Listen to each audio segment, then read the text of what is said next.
Bueno, muy buenos días. Muchas gracias a los amigos de la prensa por permitirnos comunicarnos con la ciudadanía. Queremos hacerle un reporte de la contingencia COVID, las acciones de esta semana y algunas novedades. Hoy también vamos a hacer una pequeña diferenciación, dado que tenemos algunos resultados que consideramos relevantes ya compartirlos con la ciudadanía. En ese sentido, quiero aprovechar también para saludar en el Día del Químico a todas las bioquímicas, bioquímicos del país, a los químicos farmacéuticos, muy en particular a los que forman parte del sistema de salud pública, y también hacer notar que precisamente tenemos hoy la presentación del mayor número de muestras hasta aquí, con 750 muestras. Tenemos 101 casos positivos, de ellos 99 pertenecen a albergues, uno es un contacto de caso positivo y tenemos un paciente internado también.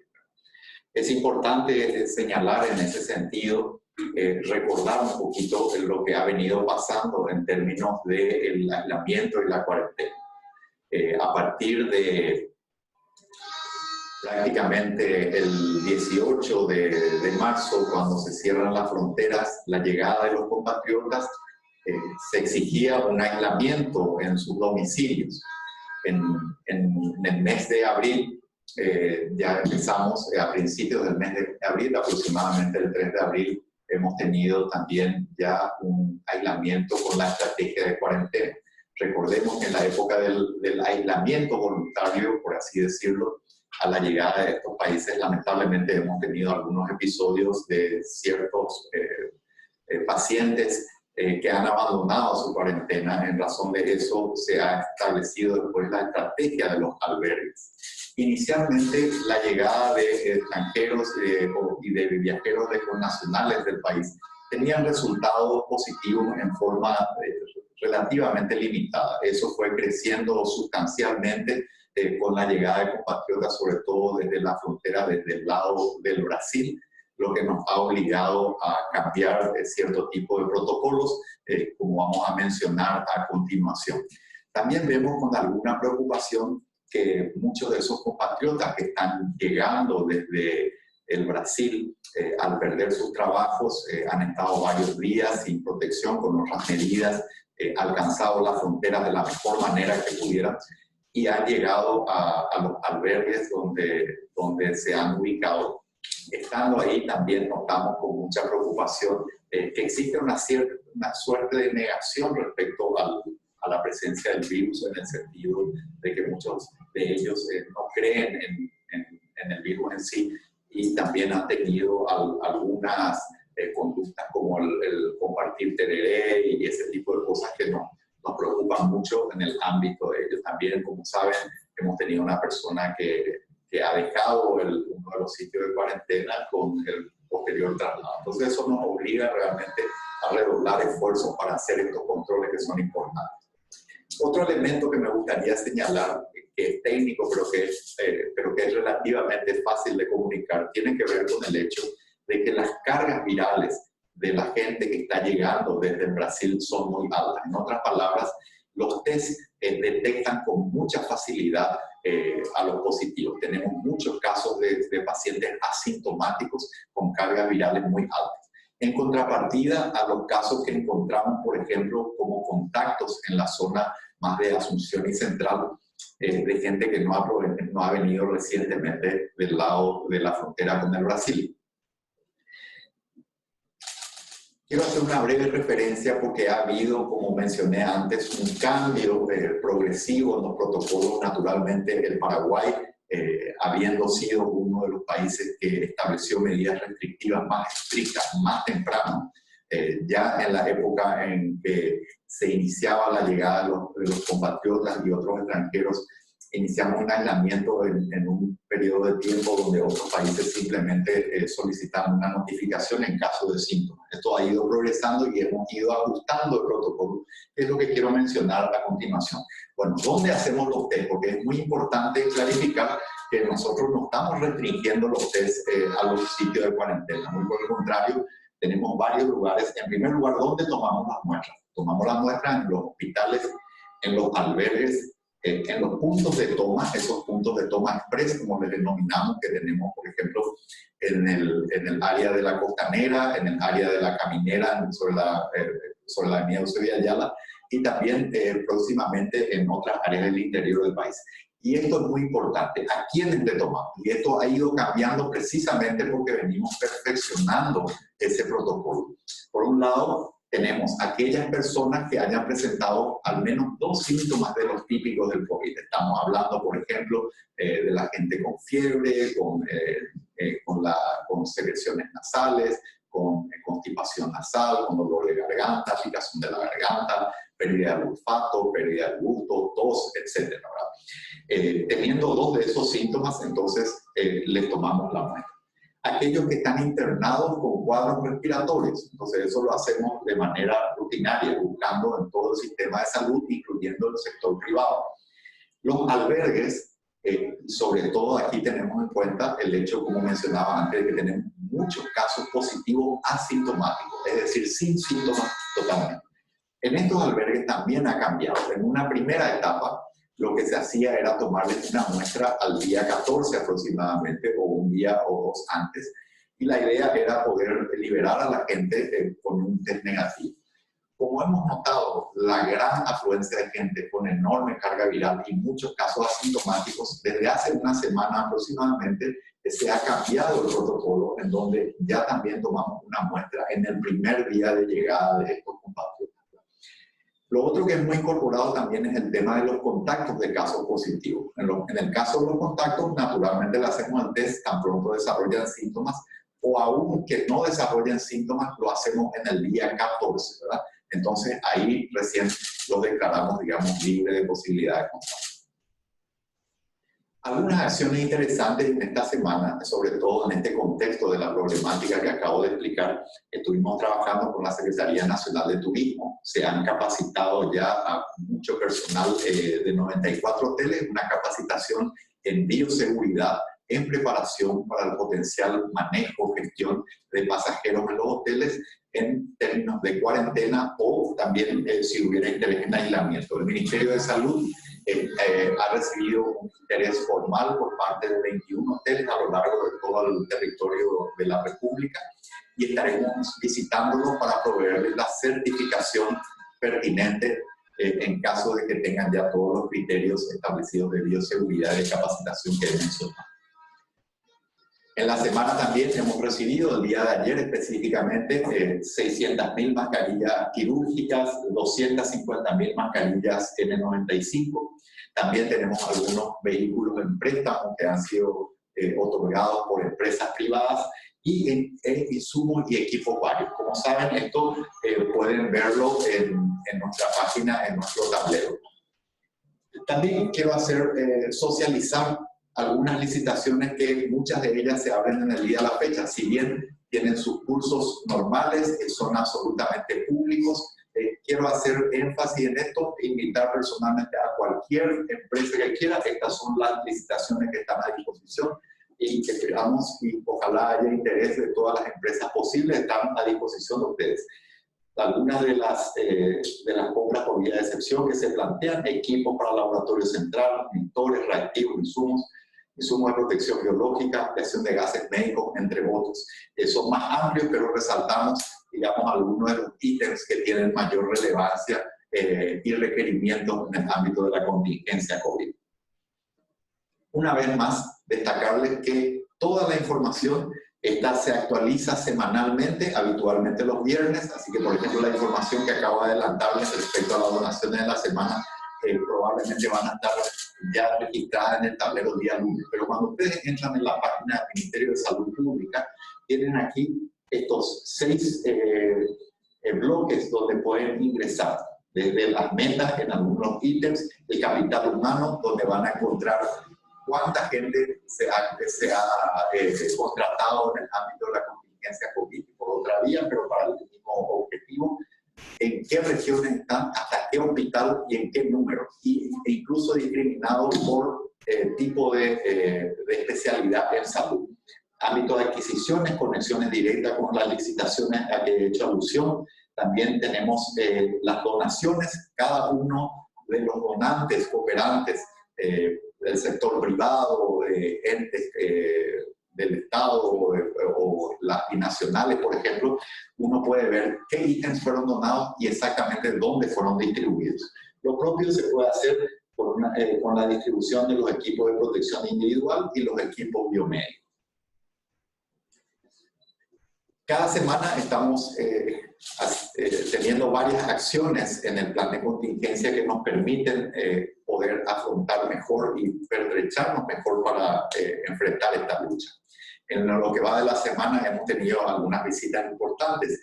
He socializado con la ciudadanía la preparación, por ejemplo, del Hospital Barrio Obrero, con 40 camas disponibles para contingencias respiratorias destinadas a niños, embarazadas y adultos. También hemos visitado en la semana e inaugurado 2 unidades de salud familiar en Concepción. La importancia de ello es que la atención primaria de salud, justamente que está orientada a un modelo de prevención y promoción de salud que conoce muy bien a la población que está en su territorio social, tiene un rol también muy importante en lo que hace la contingencia COVID, previniendo, educando y también visitando, incluso en zonas como el Alto Paraná, que tienen una labor crítica visitando los albergues, por lo que agradecemos mucho a todo el personal de Blanco en particular, y ahora en referencia a la atención primaria de salud también en particular. El día de ayer también estuve visitando la ciudad de Caguazú. Aprovecho para felicitarles también porque hoy es su aniversario. Hemos inaugurado también ahí 40 camas con apoyo de la gobernación, de la intendencia, una remodelación de la urgencia, también en cooperación con el Instituto de Previsión Social y en el marco de esta tarea conjunta de toda la salud pública con todos sus subsistemas.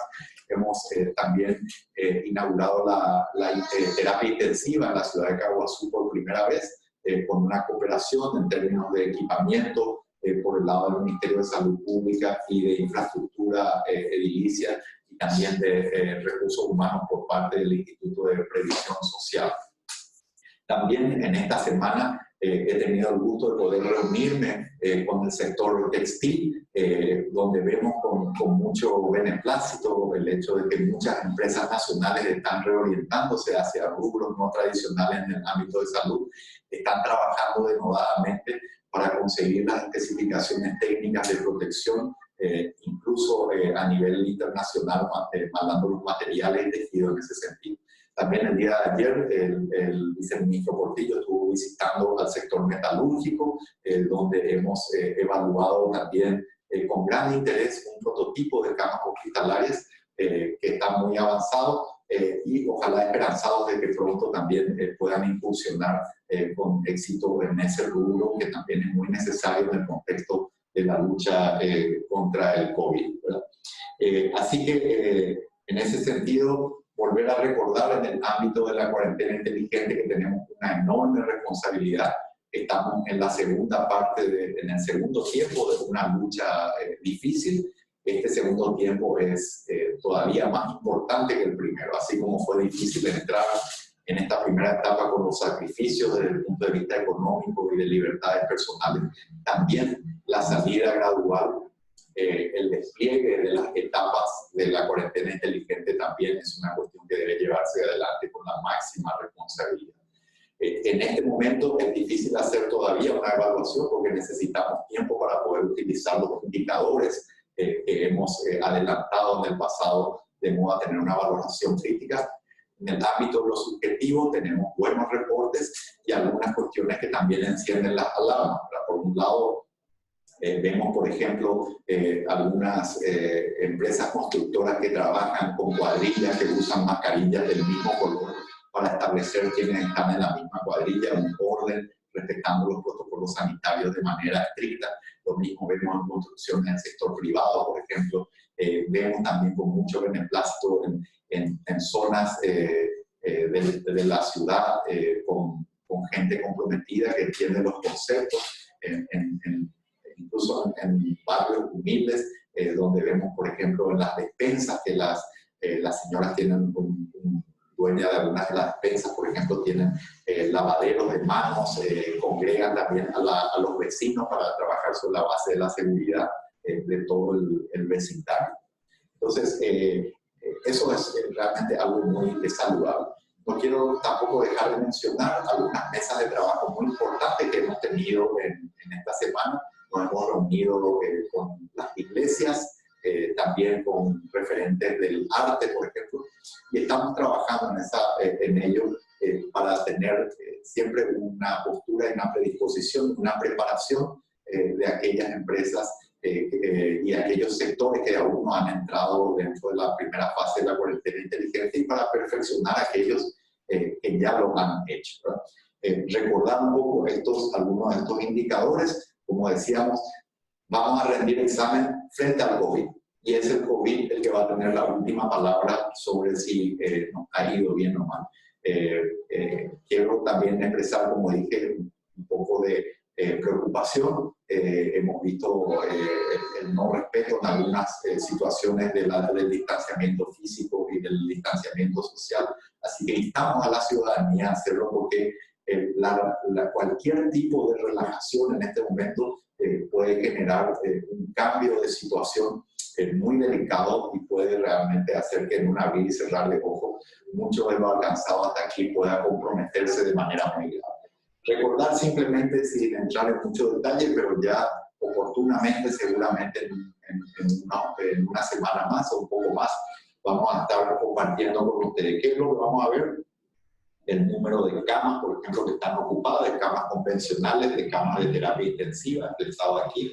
En ese cuadro que ven un poco más a la izquierda, tenemos aproximadamente 7 modelos estadísticos y matemáticos, cada uno con ventajas y desventajas, que nos va a permitir de una manera consolidada hacer una proyección a 2 semanas de donde esperaríamos que aumente el número de camas de ocupación, de camas de terapia y de camas convencionales, ¿verdad? Por otro lado, aquí tenemos también un cuadro del RO, que es la capacidad de transmisibilidad de la enfermedad, de contagiosidad, por decirlo así. Entonces, cuanto más bajo, más lento la propagación del virus. Si tenemos, por ejemplo, un RO de 2, significa que cada persona asintomática o cada persona, mejor, positiva, contagia en promedio a otras 2 personas. Esto tiene que ver con los llamados que se hacen al 154, donde tenemos los reportes de al menos entre 2 y 4 síntomas asociados al COVID, y eso se acopla de alguna manera también con el número de casos, ¿verdad? La integración de todos estos indicadores nos permite, después de una evaluación de expertos, tener un semáforo que es el que nos va a decir eventualmente dónde estamos parados y si podemos avanzar o si tenemos que poner el freno de mano. Así que agradezco mucho su atención y vuelvo a instar a cada ciudadano paraguayo, a cada ciudadana paraguaya realmente a no relajarnos. Es absolutamente fundamental insistir con la distancia física, insistir con las mascarillas en los lugares públicos cerrados o en aquellos lugares abiertos donde no podemos garantizar la distancia.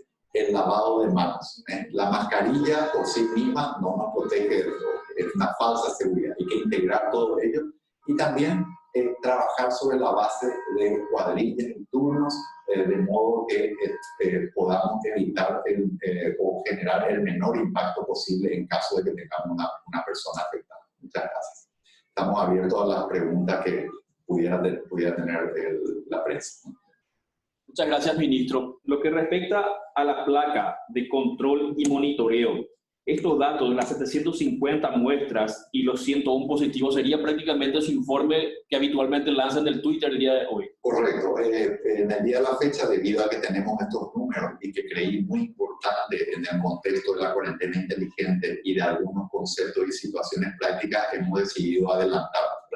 Lo que faltaría sumar, que probablemente lo vamos a hacer un poco más adelante, es la confirmación exacta del número de internados. A la fecha seguimos sin tener internados en terapia intensiva. Vamos a confirmar si existe una variación en el número de internados en camas convencionales.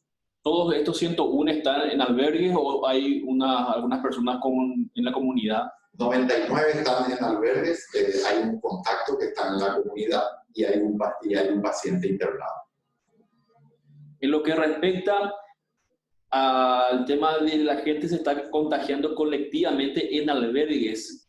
Consultan si no es peor el remedio que la enfermedad. Bueno, ahí quiero hacer una precisión. Si bien es cierto que eso también ocurre en un determinado porcentaje, hemos evaluado eso con la gente de vigilancia de la salud, creemos que más de la mitad de esas personas ya son positivos al llegar al país. Por eso mencionaba que muchos de estos compatriotas han perdido su trabajo, sobre todo los que vienen de la zona de San Paulo, han estado algunos días en esa zona, donde hay una altísima circulación viral y vienen con una carga viral importante y son asintomáticos. Además, el viaje ha sido bastante dificultoso para muchos de ellos, han tenido 2 o 3 días de viaje hasta llegar a la frontera, permanecen cierto tiempo, entonces al menos la mitad de los reportados ya vienen positivos a la entrada del país, ¿verdad?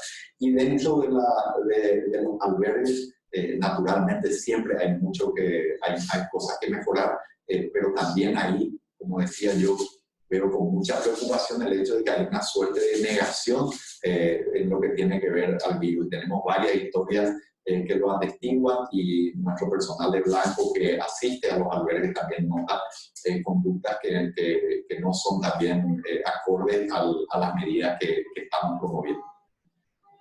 Consulta de ABC Cardinal, los test no están siendo realizados o están siendo realizados en albergues, pero detectamos en su mayoría casi exclusiva del exterior. ¿Por qué no se hacen en lugares de concurrencia masiva como supermercados o farmacias? Sí, porque en primer lugar se hace en todos lados. Acabo de mencionar más o menos toda la estrategia que se hace para la detección. Hay que tener una cierta racionalidad. Voy a parafrasear un poco a una médica científica de la Organización Mundial de la Salud que es una experta en lo que tiene que ver con el testeo. Lo que nosotros tenemos que buscar es el virus, no es el test.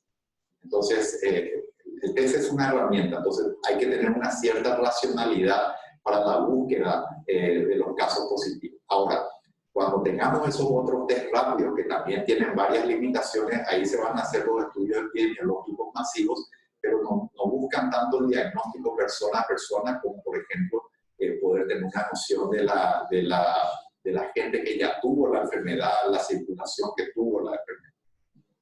Consulta conjunta entre Radio 1000 y Radio Cáritas. ¿Qué proyecciones hay en cuanto a la cantidad de gente que podría infectarse en la primera fase de la cuarentena inteligente?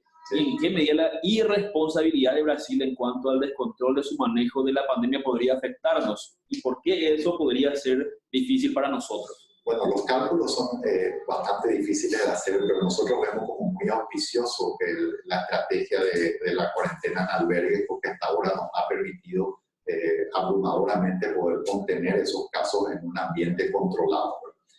Por otro lado, ciertamente somos muy respetuosos de las políticas que pueda tener cualquier país respecto a esto. Naturalmente, el Brasil no ha alcanzado algún subpico y vemos, como seguramente lo ve también el propio Brasil con mucha preocupación, el aumento significativo de casos y fallecidos. Resulta para nosotros absolutamente vital tener un control a nivel de la frontera. Consulta Radio 1000.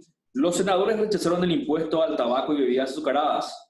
El Ministerio de Salud publicó el mismo día que somos el país con el impuesto más bajo al tabaco en la región.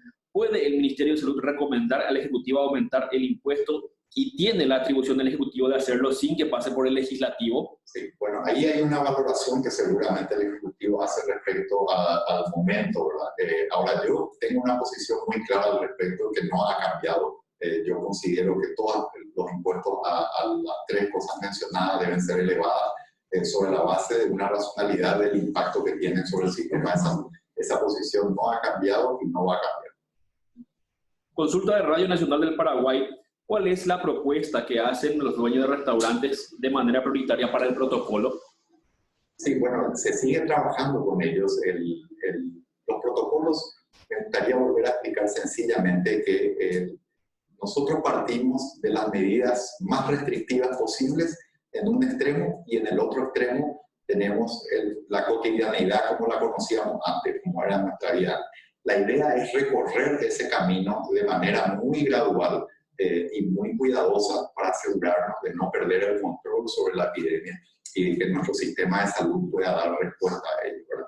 Entonces, en ese sentido, hay una estrategia que busca justamente aquellos sectores económicos que tienen el menor riesgo posible o la mayor posibilidad de adherencia a los protocolos, ¿verdad?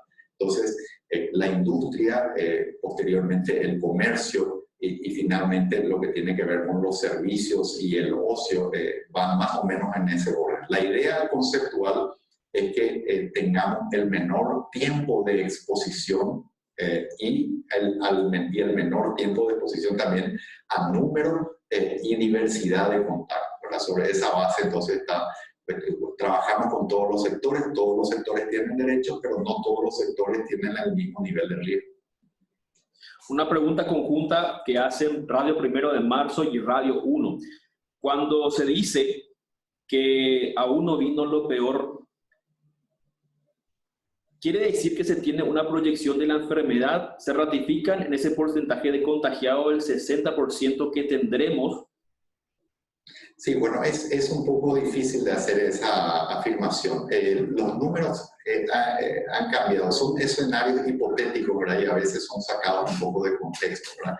Lo que estamos viendo, que es un escenario más realista, es que la mayoría de los países donde ha habido una explosión de casos han tenido aproximadamente entre un 10 y un 20% máximo de su población afectada. Aún con eso, ¿no? Con ese porcentaje han tenido números realmente muy importantes que han excedido a sistemas de salud mucho más robustos que el de Paraguay, ¿verdad? Nosotros tenemos un escenario de pico o de saturación del sistema de salud que progresivamente ha sido desplazado más adelante, ¿verdad? En un determinado momento, basado en el aumento o la duplicación de casos cada 5 o 6 días, esperábamos incluso ya una situación bastante delicada para mediados de abril. Eso afortunadamente está empujándose para adelante y es por ello que vuelvo a instar a no relajarnos en las medidas que estamos tomando. Es realmente peligroso si estos casos se dan fuera de las zonas de control de cuarentena, por ejemplo, fuera de los albergues. Realmente eso rápidamente podría generar un impacto enorme sobre el sistema de salud, una saturación y complicar seriamente la atención, ¿verdad? Entonces, debemos hacerlo. Esto es un tema serio.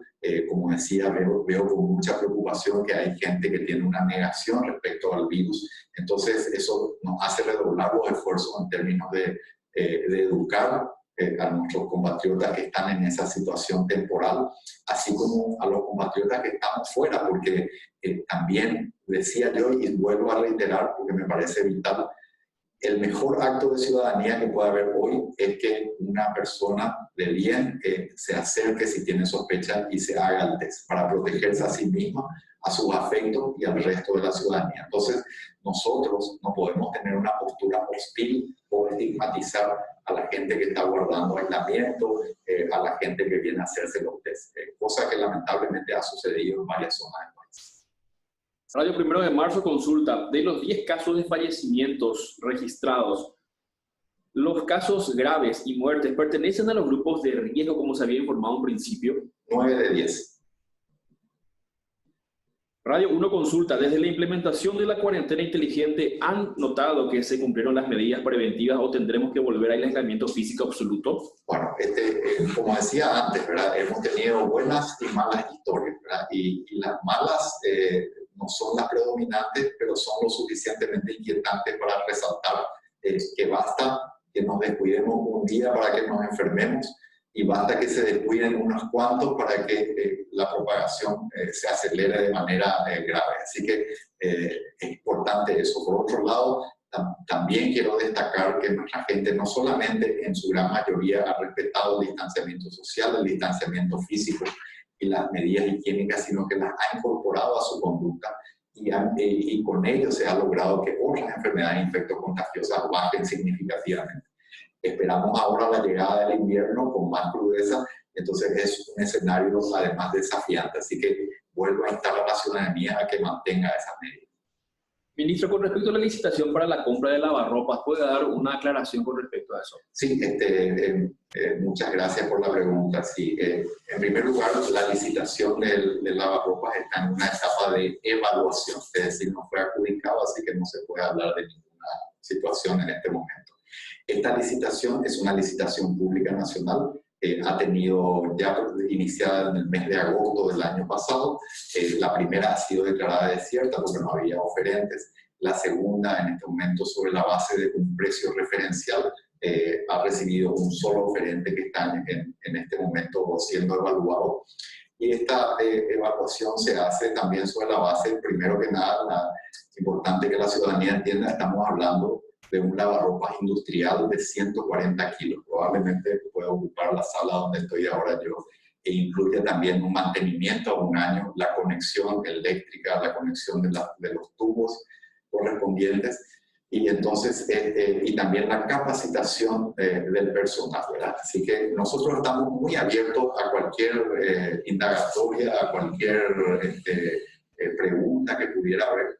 Creemos también que así como es importante el rigor para cualquier persona que esté al frente de la cosa pública, como es nuestro caso, también creemos que es importante mantener el rigor en la información que nosotros vamos a proveer con muchísimo gusto, porque también es importante que la ciudadanía tenga la tranquilidad de estos procesos. Hemos tenido, de hecho, otras experiencias muy positivas, como por ejemplo algunos parlamentarios que nos han llamado al haber recibido cierto tipo de denuncias y estas han sido aclaradas rápidamente sin ningún problema. Entonces, para no elevar el nivel de crispación y poder orientarnos exacta y directamente a lo más importante, que es enfocarnos en mantener las medidas de protección, de seguridad, de higiene en un ámbito desafiante como es el de la cuarentena inteligente. Canal 13 consulta. Cerrada la primera semana de cuarentena inteligente, ¿ven posibilidad de que se adelante la segunda fase o los números indican lo contrario? ¿Qué evaluación hacen de los primeros 5 días? Sí, la única evaluación que se puede hacer en este momento es subjetiva, porque voy a explicarlo en términos sencillos. Si nosotros nos hemos comportado mal el día lunes o el martes, probablemente el aumento de casos recién lo vamos a notificar como mínimo en una semana después o incluso 2 semanas. Entonces, por eso hoy es prematuro poder hacer una valoración objetiva. No obstante, al recorrer uno ve, como decía yo antes, algunas cuestiones quizás anecdóticas, pero que muestran que hay sectores muy comprometidos y hay otros que realmente no están a la altura de lo que hoy se requiere. Quiero aprovechar para decir que aquellas personas, aquellos sectores que hoy están exceptuados de las medidas de cuarentena, también tienen la gran responsabilidad de poner todo lo mejor de sí para que podamos abrir la puerta a los otros sectores que están esperando. En el interín estamos conversando con la mayoría de ellos para prepararlos de la mejor manera y hacemos votos para que la ciudadanía y todos nosotros podamos rendir un examen con nota favorable frente al COVID y poder avanzar en la fase. Siguiente consulta del 13. ¿Existe alguna idea para mejorar condiciones en algunos albergues, sobre todo los de Ciudad del Este, que son objeto de denuncias por parte de sus ocupantes? La propia gente del Ministerio reconoce que aún no reúnen todas las condiciones. Sí, bueno, hay que en primer lugar agradecer en gran medida al CODENA que nos está ayudando de manera muy importante. Esta es una situación muy delicada, tenemos un gran número de compatriotas, hay que generar infraestructura rápidamente. Estas mejorías se hacen de manera constante y agradecemos mucho a todas las personas que han cedido gentilmente también algunos de estos albergues y sobre todo también a muchas de las unidades militares que han particularmente colaborado con el Ministerio de Salud. Naturalmente que el esfuerzo no solamente del ámbito de la mejoría de la infraestructura de los albergues, sino también de los protocolos que mencioné antes que se fueron perfeccionando a los efectos de poder detectar mejor a los casos y manejar mejor a los nacionales que están llegando. C9N-SNT, ¿de qué depende la llegada de otra partida de insumos adjudicados a IMEDIC y Eurotech? Bueno, esto es una cuestión que digamos, tiene que ver estrictamente con la enfermedad, con las empresas propiamente, ¿verdad? Entonces, nosotros tenemos un contrato vigente, hay plazos administrativos que están corriendo. Estos plazos y estas situaciones administrativas tienen posibilidad de reversibilidad en algunos casos dentro del marco de la ley. Si se da en ese sentido, entonces, naturalmente, y si con la documentación y las especificaciones técnicas se aceptará o no los productos y también se van a aplicar las multas que están previstas en la ley. La situación del Brasil aleja la posibilidad de aplicar alguna flexibilización para que respire la actividad comercial en Ciudad del Este, Pedro Juan y Saltos del Guairá. Sí, vuelvo a mencionar, nosotros estamos extremadamente preocupados porque la alta circulación viral en el Brasil y además la altísima carga viral que tienen los compatriotas, la mayoría de ellos asintomáticos que provienen del Brasil, realmente nos preocupa mucho de salud pública y creo que tenemos que analizar el tema de la apertura de fronteras con mucho cuidado. Además, existe una cuestión práctica. En este momento el Brasil también tiene cerrada la frontera.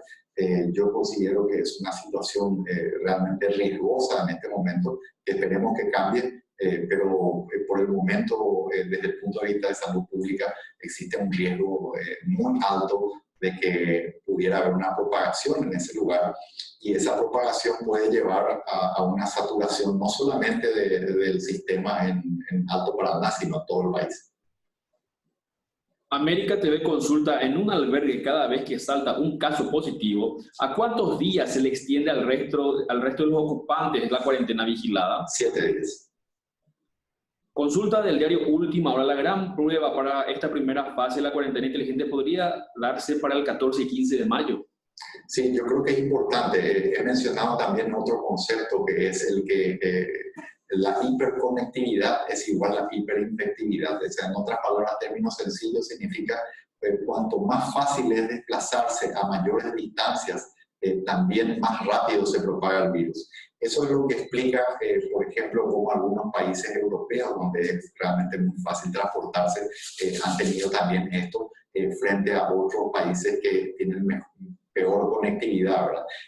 Incluso, por ejemplo, si uno compara Nueva York con el estado de California en Estados Unidos, hay también una diferencia significativa en la propagación del virus. Por eso nosotros sostenemos que hay que hacer un control y evitar el desplazamiento incluso de cortas distancias en lo posible, pero ciertamente de mediana y larga distancia, excepto para toda la cadena alimentaria, por ejemplo, y las cargas y el sector comercial, para que están exceptuados en este momento.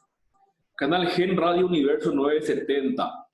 ¿Por qué puede venir un extraño a la casa a trabajar, pero se nos imposibilita visitar a familiares, hijos o padres desde el punto de vista sanitario? Bueno, cuando viene una persona de afuera a la casa, en primer lugar, los dueños de casa tienen que hacer todo el protocolo pertinente, o sea, exigir que cumplan con el protocolo pertinente de distancia física de higiene, ¿verdad? Y además hay un contacto limitado y sobre todo pueden haber también, se evitan el contacto con algunas personas más vulnerables que pueden estar dentro de la casa. Cuando estamos hablando de nuestros afectos, yo insto realmente a protegerlos. Este es un momento en el que fácilmente, como decía, podemos perder todos los avances que hemos tenido en la lucha contra el COVID. Entonces, es una distancia que va a permitirnos después tener un abrazo con nuestros afectos de manera segura más adelante. Consulta de Radio La Unión. Desde el Ministerio de Hacienda dicen que en compras públicas se debe priorizar y privilegiar a empresas que contratan bienes, servicios a nivel local. En cuanto a tapabocas, camas, respiradores y trajes de protección, ¿Salud está en condiciones de comprar producción nacional o solo importar los que reúnen especificaciones técnicas? No solamente estamos en condiciones, sino que somos los principales promotores de ello.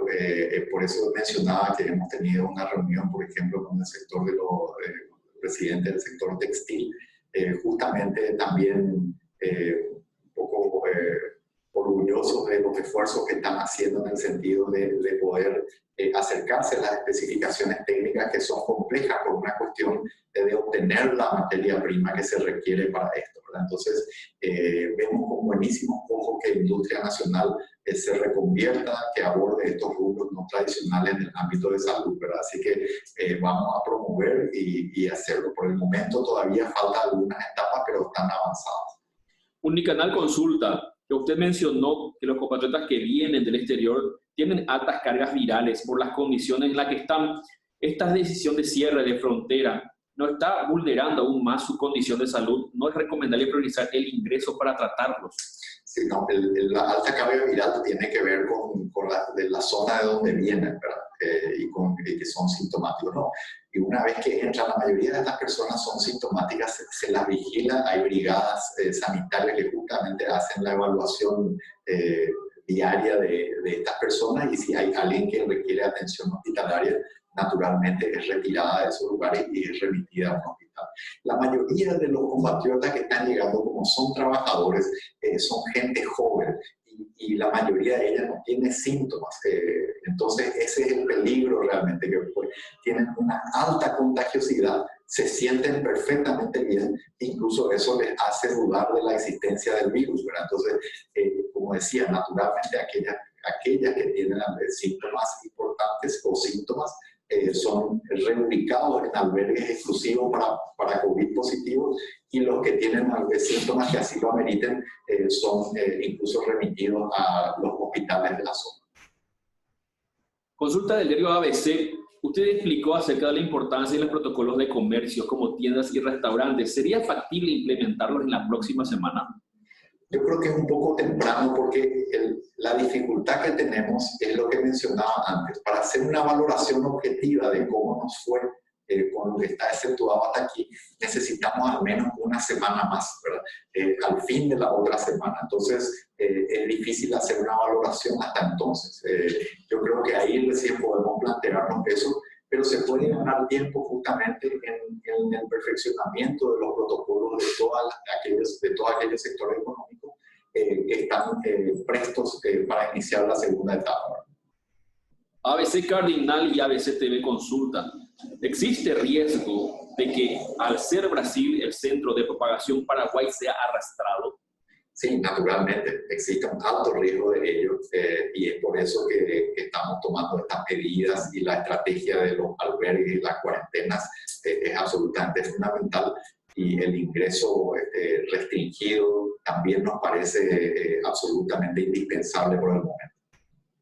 Con respecto al tema de las personas que están en los albergues y quieren trasladarse a un hotel salud, sí, ¿puede hacerlo? Y si es así, ¿qué requisitos para poder acceder a eso? Estamos a punto de cerrar eso. Justamente mencionaba los avances que hemos tenido. El Ministerio de Salud va a estar recorriendo esos 21 hoteles que han manifestado su interés y que ya han hecho la capacitación en bioseguridad. Se les va a certificar si reúnen todos los requisitos, y una vez hecho eso, van a expresar su interés en alojar ya sea personas en cuarentena o personas incluso en aislamiento por ser COVID positivo. Veremos en dónde expresan su interés, y una vez hecho eso, tenemos que hacer una coordinación con el CODENA también, y sí, nosotros somos muy partidarios de que vayan a estos hoteles con una cobertura de brigadas sanitarias, porque además desde el punto de vista de las condiciones de salud pública representan un ambiente ideal, digamos, para guardar la cuarentena necesaria. ¿Podría reiterar, ministro, la cantidad de personas internadas y si hay personas en terapia? Sí. Vamos a cerrar eso próximamente, porque todavía necesitamos el reporte del día de la fecha. Les puedo adelantar que no tenemos nadie en terapia intensiva. Y tenemos sí algunos cambios en internados.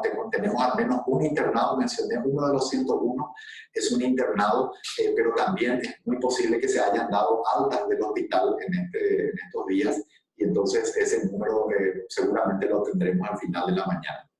¿Se maneja la posibilidad de que en los albergues haya un aislamiento entre sospechosos y positivos? ¿Se convirtieron en un lugar de contagio estos lugares? Sí, de hecho hay una redistribución en este momento, como mencionabas, de los albergues que tenemos. Se están reconvirtiendo algunos para alojar exclusivamente a pacientes COVID positivos, y la idea es poder hacer que muchos de los que están en cuarentena y no son positivos, entonces puedan ir saliendo de acuerdo a un protocolo que, como mencioné, ha tenido ajustes en las últimas semanas.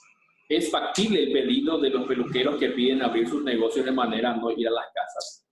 Sí, bueno, eso se está evaluando, el Ministerio de Salud está trabajando con ellos de manera constante. Como he mencionado, el concepto es el siguiente, ¿verdad? Cuando uno va a la casa, los servicios que se hacen a la casa, el número de contactos es más restringido y además se puede hacer un rastreo tanto de los que estuvieron en la casa o del peluquero que vino en caso de haber caso positivo y se restringe eso. Ahora, sin embargo, si uno va a un lugar donde van clientes de distintas partes, de distintos sectores, por más que se tomen todos los recados, en caso de haber una falla, ya el espectro de los conglomerados es muchísimo más amplio. Esa es la lógica sobre la cual se basa esta primera fase de la cuarentena inteligente. Muchas gracias, ministro. Muchas gracias a la prensa, un saludo a la ciudadanía.